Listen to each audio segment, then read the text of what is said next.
వీళ్ళకు అంటే యేసుప్రభు మరియమ్మతో ఏమంటాడో తెలుసా? నా సమయం ఇంకా రాలే. చెప్పండి, అందరు చెప్పాలి, అందరు చెప్పాలి. ఎందుకు రాలే? ఎందుకన్నాడు? ఇంకా అందులో అడుగులు ఉన్నాయి. ఆ అడుగులు కూడా అందులో మిగిలి ఉన్నటువంటిది పూర్తిగా అయిపోవాలి. యేసుప్రభు కనిపెడుతూ చూస్తున్నాడు. ఆ పాత ద్రాక్షారసము ఆ ద్రాక్ష తోటలో నుంచి మనుషుల సహాయము చేత, మనుషుల జ్ఞానము చేత తయారు చేయబడిన ఆ ద్రాక్షారసం అంతా అయిపోవాలి. అప్పుడు నేను రంగములోనికి దిగాలి. ప్రైజ్ ద లార్డ్, హల్లెలూయా.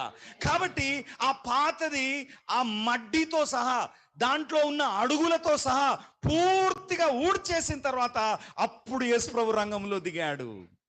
చెప్పలు కూడా హల్లెలూయా. నీ జీవితంలో కూడా పాత జ్ఞానము, దయ్యముల జ్ఞానము, ప్రకృతి సంబంధమైన